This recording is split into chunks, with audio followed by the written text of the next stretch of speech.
Olá pessoal, sejam todos bem-vindos e bem-vindas a mais uma aula de matemática. Eu sou o professor Eric E eu sou o professor Caio. e na aula de hoje estaremos iniciando o conteúdo de funções. Vamos aqui com uma breve introdução. Sobre o conhecimento dessas funções, onde essas estão aplicadas no nosso cotidiano e a definição formal de uma função através do diagrama de flechas. Depois disso, vamos ver como determinar o conjunto domínio e imagem de cada uma das funções e algumas das restrições. Vamos lá? Então, pessoal, as funções matemáticas, elas são funções estudadas, e que apresentam vários tipos de comportamento. E nas aulas futuras nós iremos abordar todas essas funções, a função quadrática, a função exponencial, a função afim, a função modular, e mais à frente na aula eu estarei explicando qual é a importância dessas funções. Então, essas funções, elas são aplicadas em diversas áreas do conhecimento, como na física, ela é bem vista, na astronomia, na química, a gente pode estudar funções dentro da informática, também podemos estudar funções na biologia e na geografia. De maneira abrangente, essas funções, elas ajudam em estudos de diversas situações. Um exemplo da química, eu posso utilizar as funções para ver a reação de um certo material. Um exemplo na biologia, eu posso utilizar as funções para fazer um modelo matemático para observar o comportamento de alguma bactéria. Na física, eu uso várias funções para poder obter o resultado de alguns movimentos uniformes variáveis, de algumas forças de arrasto. Então, essas funções elas são aplicadas na nossa vida de maneira bem abrangente e em várias situações do nosso cotidiano. Eu trouxe aqui uma situação que a gente vai estar estudando, para poder definirmos essas funções. Um exemplo disso é quando eu vou ao posto de gasolina. Eu quero ir ao posto de gasolina, abastecer, e eu chego lá e o litro da gasolina ele está R$ 5. Dentro desse litro de gasolina, eu quero abastecer, por exemplo, 2 litros. Nós teremos as seguintes sentenças. A gente tem que 1 litro de gasolina é igual a R$ 5, Nós temos isso. É igual a R$ 5. 2 litros de gasolina é igual a 2 vezes 5, 2 vezes R$ 5. Então, eu tenho que são igual, o litro de gasolina é igual a R$ 10, quando eu quero 2 litros. Percebam que se a gente fizer isso N vezes, nós vamos obter a seguinte função, que o número de litros que eu quero vezes 5 vai dar o resultado em reais do meu valor a se pagar. Então, essa é a expressão, essa é uma função que eu estou fazendo dessa situação problema. No caso, se eu quero abastecer 50 litros de gasolina para o meu carro, quanto que eu vou pagar? Eu só vou substituir nessa seguinte função, O N é 50, então vai ficar 5 vezes 50, os R$ 5 da gasolina, e eu vou obter, o valor de R$ 250. Esse valor é o que eu vou pagar pelos meus 50 litros de combustível. Então, essa expressão, ela formaliza essa função, que eu tenho uma relação da quantidade de litros de gasolina que eu quero para o valor que eu irei pagar. Então, aí eu já tenho 2 conjuntos de números. A quantidade de opções que eu quero para colocar os litros de gasolina e a quantidade em reais que eu irei pagar. Sendo assim, a gente pode formalizar a definição de função, Porque a gente pode definir que a função ela é como a relação entre 2 ou mais conjuntos estabelecida de uma lei de formação. Isto é, uma regra geral. Ou seja, a gente pode perceber que eu tenho a relação da quantidade de litros de gasolina relacionado diretamente à quantidade de reais que eu vou pagar. Então, eu tenho dois conjuntos de números aí. Os números dos possíveis litros de gasolina e dos possíveis valores que eu irei pagar. A gente vai ver como representar essa função através dessa forma que eu estou falando agora, né? Que é essa representação por diagrama de flechas. Ó, a formação pelos seguintes elementos, menos 3, menos 2, 0, 2 e 3, que irão possuir representação no conjunto B de acordo com a seguinte lei de formação, ou seja, eu tenho essa expressão x igual a y ao quadrado e eu vou utilizar essa expressão para encontrar o conjunto B, como eu vou mostrar aqui na tabelinha. Então, ó, quando o meu x for menos 3, o meu y do conjunto B vai ser 9. Quando o meu x for menos 1, o conjunto B vai ser 1. O y lá vai ser 1. Quando eu tenho 0, o meu y também vai ser 0.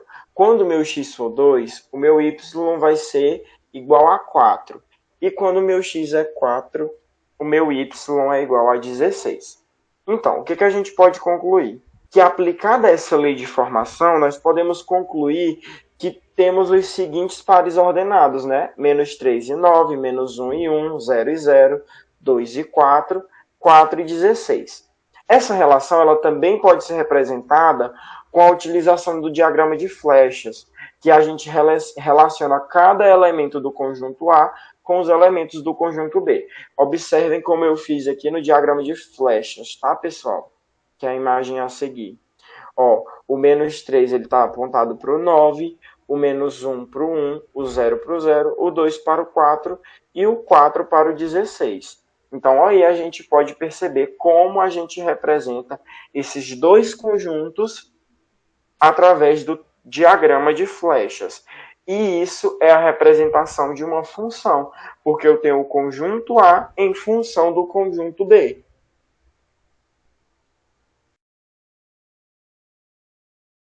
Vamos dar continuidade à aula falando sobre o domínio e imagem das funções.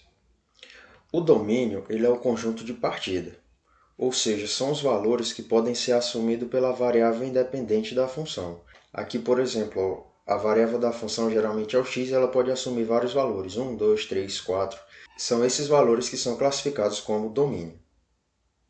E o conjunto imagem ele corresponde aos valores resultantes da aplicação da função em todos os pontos desse domínio. Percebam aqui que a imagem ela depende do domínio da função, ou seja, da variável x, e ela vai variando de acordo com que essa variável vai mudando o seu valor.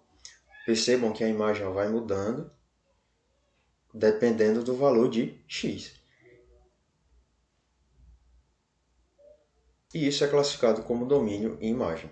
Basicamente, o domínio ele é formado pelos valores de x e a imagem pelos valores de y, ou também conhecido como f de y.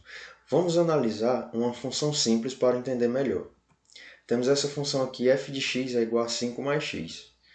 Para essa função, é fácil perceber que podemos atribuir qualquer valor para x, porque não existe nenhuma restrição aqui. A gente também pode pensar da seguinte maneira: tem algum número real que não possa ser somado com 5? Na verdade, não existe, pessoal. Ou seja, todo número real pertence ao domínio dessa função. Ou seja, o conjunto domínio dessa função é o próprio conjunto dos números reais, que é representado por d de x é igual a r, que representa o conjunto numérico dos reais. O conjunto imagem também será o conjunto dos reais, e a representação é a imagem da função f de x é igual a r. Mas, por outro lado, pessoal, a função g de x é igual a 1 sobre x, ela apresenta uma restrição em relação ao valor de x, pois não podemos atribuir o valor zero para x, porque a divisão de uma constante por zero não é um número real, né? Como a gente já sabe. Com exceção do zero, a gente poderia atribuir qualquer valor para x. Portanto, o domínio dessa função consiste em o conjunto dos números reais menos o zero, ou seja, a notação que a gente utiliza é x pertence aos reais, tal que x é diferente de zero. A imagem também será o conjunto dos números reais menos o zero. Outras funções requerem uma análise mais atenta, Por exemplo, a função f de x é igual a 4 sobre raiz de 3x menos 5. Nesse caso, temos duas restrições. A primeira, o denominador não pode ser zero. Logo, raiz de 3 menos 5 deve ser diferente de zero. Vamos resolver isso aqui.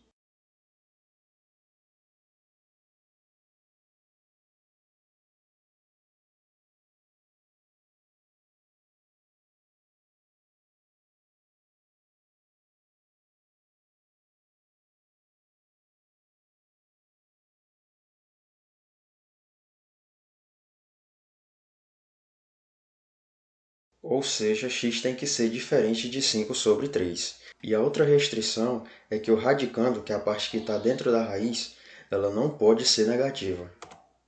Então, 3x menos 5 deve ser maior ou igual a zero. Vamos resolver isso aqui.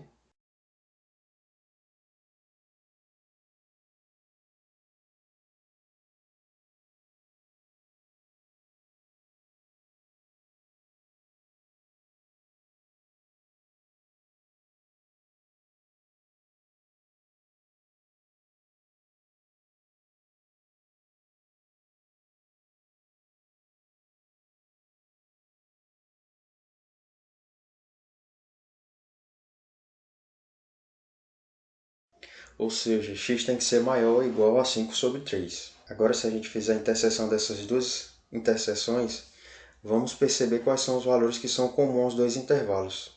A bolinha aberta indica que o ponto não faz parte do intervalo, e a bolinha fechada e essa parte riscada, achurada, indicam os valores que estão no intervalo.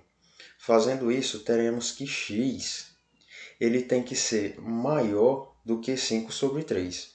Então, o domínio dessa função é igual a x pertence aos reais, tal que x é maior do que 5 sobre 3. Ou seja, o domínio pode ser representado aqui dessa maneira. E o conjunto imagem será f de x pertence aos reais, tal que f de x é maior do que zero, pois a função aplicada em qualquer valor do domínio é sempre positiva. Agora, em relação às principais restrições ao estudar o domínio das funções, temos como exemplo as funções logaritmos. As funções logaritmos apresentam restrições em relação ao contradomínio. O logaritmando não pode ser menor ou igual a zero.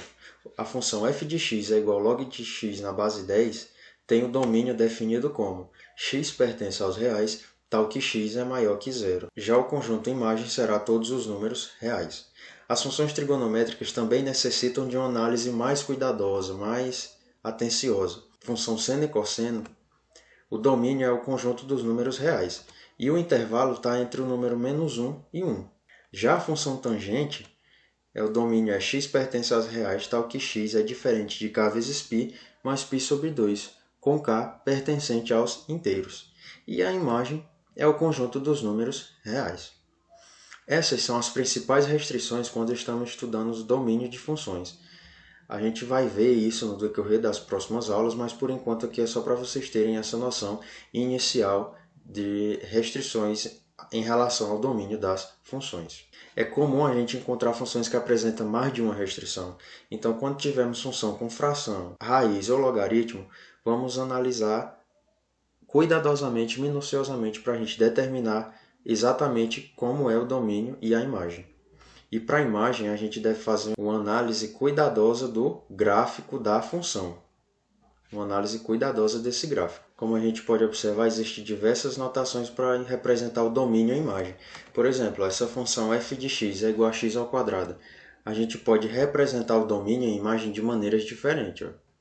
O domínio pode ser representado por o conjunto dos números reais e pode também ser representado por um intervalo que vai do menos infinito ao mais infinito, e a imagem são os reais positivos, ou então são esse intervalo fechado no zero e aberto para o mais infinito. Então, pessoal, aqui a gente trouxe uma situação final, um desafio para vocês fazerem, utilizando esse conhecimento prévio de funções que nós trouxemos para vocês, tá? Espero que vocês consigam resolver. Qualquer coisa, chamem pela gente, comentem no vídeo. Essas são algumas de nossas referências e muito obrigado por terem assistido até aqui. Até a próxima.